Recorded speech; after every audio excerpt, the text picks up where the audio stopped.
Bonsoir les Barcelonais, bienvenue dans cette nouvelle vidéo Actualité Barça. Avant de commencer, abonne-toi pour ne rien rater de l'actualité du FC Barcelone. Ter Stegen décide de se faire opérer pour ses problèmes de dos. Le FC Barcelone souhaite recruter Savino de Gérone en 2024. Ter Stegen va se faire opérer cette semaine. En effet, le portier barcelonais a décidé de se faire opérer de ses problèmes de dos, et, selon certains médias, il le fera cette semaine.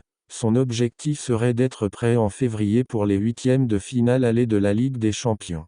Suite à cette annonce, beaucoup de messages de soutien ont été observés sur les réseaux sociaux, mais les plus marquants sont ceux de Thibaut Courtois et de Jan Oblak, montrant ainsi que la rivalité se limite au terrain de foot. Le club a exprimé son souhait de recruter Savino de Gérone en 2024. Selon nos sources, le joueur est conscient de cet intérêt et aurait déjà eu une discussion à ce sujet avec Deco, le directeur sportif du Barça. Il semblerait que le FC Barcelone mettra tout en œuvre pour concrétiser ce transfert. Il est important de souligner que lorsque le FC Barcelone frappe à la porte, il est difficile de résister. Le club catalan jouit d'une renommée mondiale et offre un environnement propice au développement des joueurs. Il n'est donc pas surprenant que Savino soit attiré par cette opportunité. Incroyable, Andreas Christensen est le joueur avec le plus haut taux de passes réussites, 95,7%, des 5 grands championnats. Le staff technique a été impressionné par la performance de Christensen face à l'Atlético,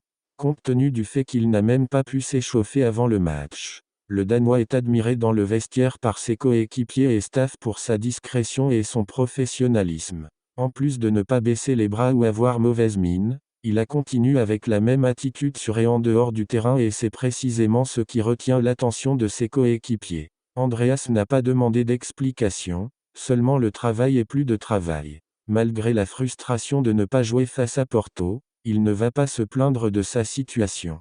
Son objectif est de maintenir ce niveau pour rendre la tâche difficile à Xavi quand Íñigo Martínez reviendra. Restez connectés pour plus d'informations sur ce possible transfert et d'autres actualités passionnantes du FC Barcelone. Abonnez à notre chaîne pour ne rien manquer de l'actualité du club. Merci à tous et à bientôt.